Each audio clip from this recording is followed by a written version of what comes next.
Hey people, it's Megasonic here with a review for DC's Cinematic Universe's Suicide Squad. So, does it suck as every other critic is saying? Or is it the savior of the DC Universe as some fans saying? Here's our review, and remember to like and subscribe. This is the deal. You're going somewhere very bad. You do something that'll get you killed. The story takes place after the events of Batman v Superman. While the world is still wondering about the next threat, Amanda Waller, Director of Defense, wants to build a task force comprised of a rogues gallery of villains who she can control by inventing bombs in her neck. Enters into Suicide Squad with the leadership of Rick Flag are deployed in Midway City to stop a supernatural threat. So that's the story, and I can see the one thing that many fans are saying. It's not the best story, but it's still a decent and solid one yet at that. The movie does an okay job telling you what the plan is and why are these things happening, but does a little bit vague with the villain, I could say. The villain does have, at the end, a really exploitable weakness, but then again, is not exploitable to the point that anyone can beat her. There are some pacing problems, and kind of simmer down closer to the end of the film, which I can see where the film is lacking. Even though the fight scenes were badass, the Rogues Gallery of characters is the heart and soul of the film, which I will get into later. However, the story is just a decent story, and it has its faults. However, it does not affect my overall enjoyment of the film. Worst part of it is they're gonna blame us for the whole thing. And they can't have people knowing the truth. We're the patsies, the cover-up. We're introduced to a number of DC characters in this film, starting with our two main villains, Harley Quinn and Deadshot.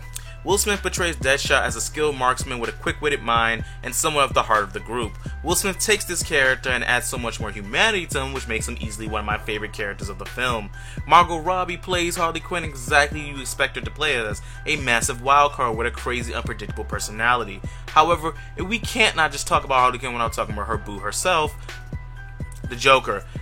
Jared Leto's Joker is pretty much a good Joker, I would say not a best. Leto decides to play Joker as a much eccentric mob boss, which is much similar to Jack Nicholson's portrayal of the Joker back in the older films. However, the portrayal is not terrible in mine, but it needs a lot of work, and I think that's what they were doing in this film since they use him very conservatively.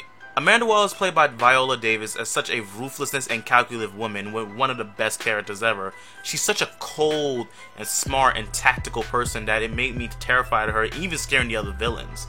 The other DC characters such as Katana, Captain Boomerang, El Diablo, Enchantress, and Killer Croc are all given separate moments for their characters, but not as much as Deadshot, Harley Quinn, and Amanda Waller, and sometimes other characters too. But it's enough for you to understand who these characters are, and I wish they could have done a lot more with them, such as Killer Croc. This Earth for a very long time, and will likely be here when we're long gone. This meeting is now a magic show? Magic or not, this girl can do some pretty incredible things. The CGI sucked. I'm not kidding. It's not the best CGI. It's probably the worst thing of this film.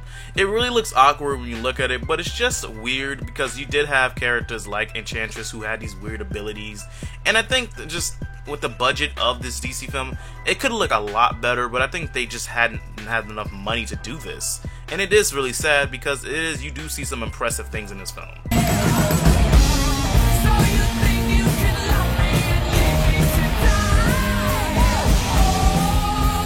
I understand what some of these critics are saying, and this is not a great film, but it's a very solid one. It's a fun film, and I can see that. People have to remember that sometimes opinions are very, very subjective, and some are not even coherent. You have fans out there who are critiquing the film saying it's horrible, and you have some critics out there as well who are saying this film is a God-given gift and it fixes the DC universe. That's the thing. People's opinions are subjective, people. I'm not saying that they're wrong, but they can't be always right. Anyway, here's my personal opinion, and listen up. The story is a solid one, but I do think the later parts of the film do weigh down a lot. However, the heart and soul of the cast is what pushes this film. The great portrayals, I love them, and it made me feel for these people as characters I really didn't care about, even if I did read the comic books. This does pass as a decent superhero film, and it does add a little bit more heart and fun to the DC Cinematic Universe, who has been called and known for being gritty and just doom and gloom. But I do think Suicide Squad fixed that up, and I can't wait to see the future of the DC Cinematic Universe grow after this movie. So, besides the CGI and everything else being subpar, I personally had to give Suicide Squad the rating of 3 out of 5.